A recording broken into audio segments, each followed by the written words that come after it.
Peps, thank you so much for joining me today. I really, really appreciate it. I'm a huge fan of your work, your newsletter, your books.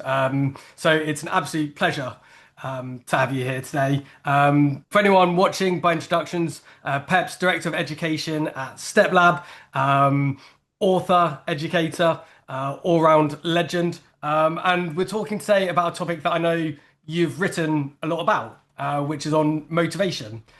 So I thought, if it's okay with you, we'd jump straight in with my first question. Sure.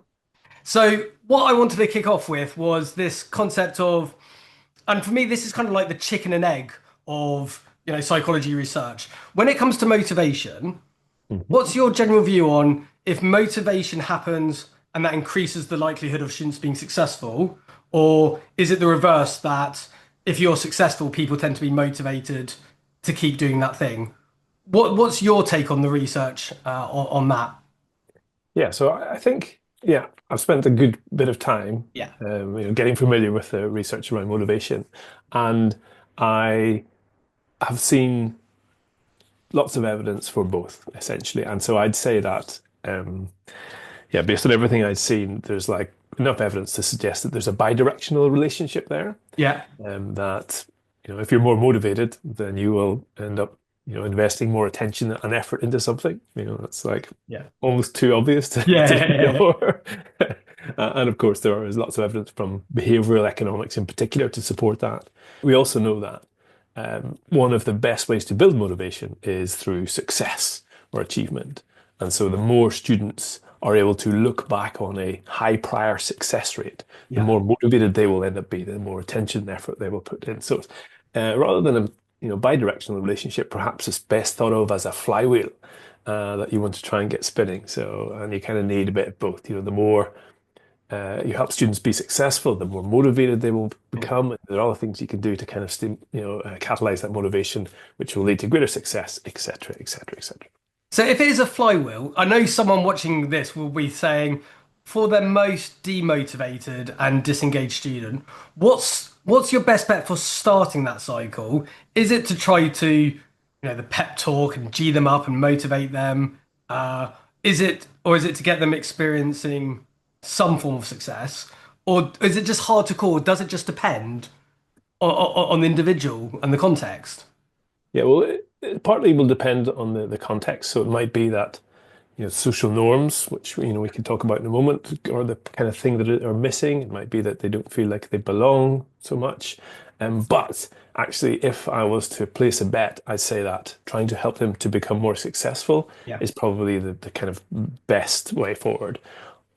In too many schools for too many students, they experience failure. And when they experience failure time after time after time, then they get to a point where their motivation is really low. And the only real way we can turn that around is start to help them experience success Yeah. and experience a higher proportion of success over time. And so that means just making sure that from whatever point we start working with them, Yeah.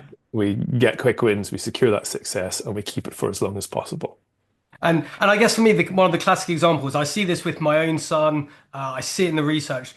Reading is always a really interesting example of this. Is how do you motivate someone to want to read?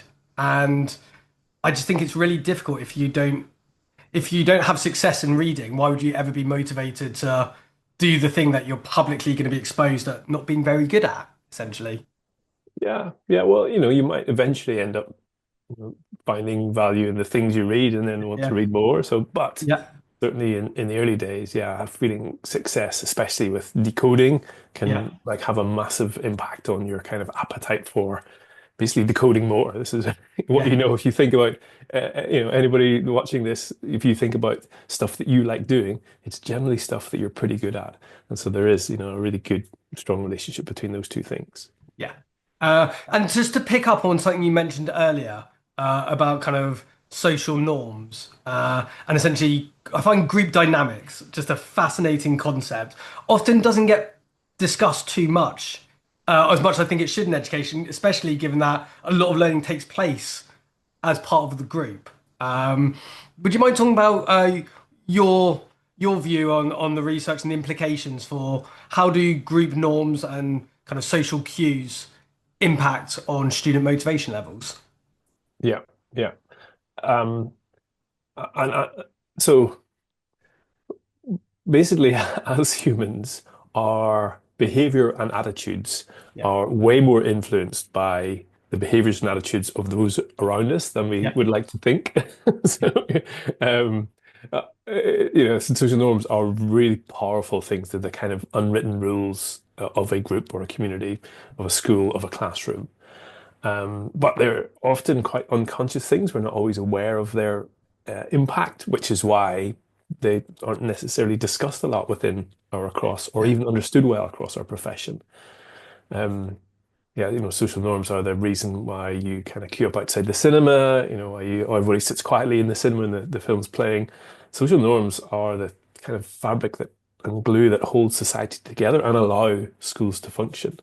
I always tell people about my son, who's a young lad, trying to get him to put his socks on in the morning. Right. It's like pulling teeth.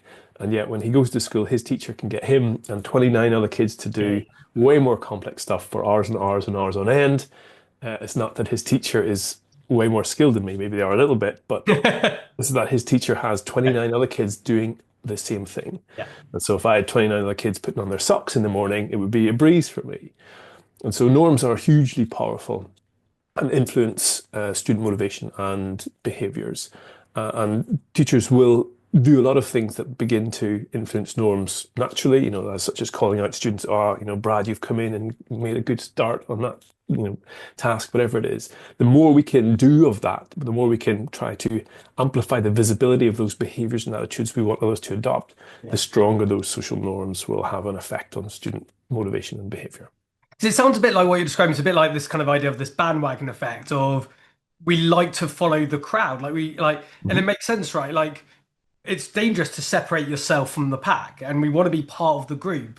So usually when people, I think, talk about bandwagon or the impacts of peers, peer pressure has quite negative connotations, right? It's associated with you get bullied into making dumb decisions that are risky. Yeah. Yeah. But this idea of like we are influenced by the peers in the group, we can actually use that in a really positive way to our advantage to amplify the behaviors we want, right?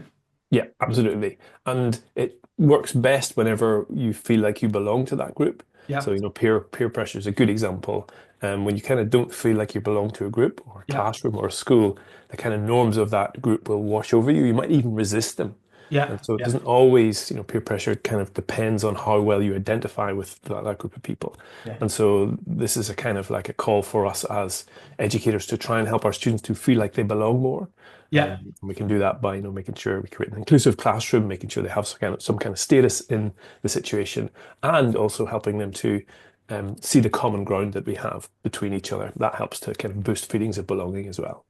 And just one final question, if I may. I know you've written extensively on the impact that routines can have on motivation. Um, what impact can routines have on motivation? Yeah, so we see there's a kind of a strange, strange path to take to get to this point, but they really do. And essentially, one of the main findings that comes out of, again, the behavioral economics literature is that you can increase somebody's motivation for something by making it easier. Right? Right. How does this work? How do you kind of apply this finding to school? You can't really just make the content easier because you kind of scupper the very goals of education. Yeah. And so routines provide a kind of an answer to this because when routines are established, it enables students to spend less of their very precious and limited attention on the kind of process of learning, Yeah. what's going to happen now, what's they're going to say next. And as a result, they can expend more of that precious, limited attention on the content of the lesson, the kind of substance of our teaching, the curriculum. And that's the thing we want them paying attention to because, as we know, what students attend to is what they end up learning. Yeah. And so routines effectively allow us to redeploy student attention less towards the how, more towards the what, and as a result, boost motivation and success. So does that mean schools and teachers should spend more time practicing the routines, being explicit about the routines before they get into the content, or can you kind of do it side by side? Yeah, well, if we think about the most successful schools in Yeah. England, at least, they invest heavily in like establishing strong Yeah. school-wide routines at the very start of the year. Yeah. And so often, the early investment in routines really pays off kind of through the rest of the year and the rest of the years at like a primary or secondary school. You do, of course, need to continue to maintain those Yeah. routines as you go. So it's not just like do it early and forget it. Yeah. But overall, routines aren't just powerful for like attention motivation. They also um, like create feelings of safety and familiarity, which is really appreciated by students with special educational needs. Yeah. And they free up like teacher attentional bandwidth, so teachers can better monitor the classroom and respond to individual events and needs as they arise. So the kind of basis of responsive teaching, which is the kind of most advanced form of teaching, I would say. Amazing. Thank you so much for your time. I could honestly pick your brains all day if I had time. I have to say, just before we go, I was going to say, I think your newsletter that you do might well be the best newsletter that anyone from Northern Ireland has ever written. But I actually think it's probably the best newsletter in the world in education. Yay! Honestly, I think your ability to kind of synthesize and explain research is phenomenal. For anyone watching this, who wanted to read more about this sort of stuff, where can they find you? How can they sign up to your newsletter? Yeah, well, there's not many people called Peps, so just jump on the internet and have a little bit of a search. And if you're interested in learning more about motivation side of things, then I've written this little book. It's very short. You can read it in an hour called Motivated Teaching. Yeah. Which I think is amazing, the book. And also the name of your newsletter is Snacks, right? Evidence Snacks. Yeah. Evidence Snacks. Yeah, brilliant. I'd strongly encourage everyone to read it. It's brilliant on motivation and a whole range of other stuff as well. So, Peps, thank you so much for your time. I really appreciate it. It's been a pleasure.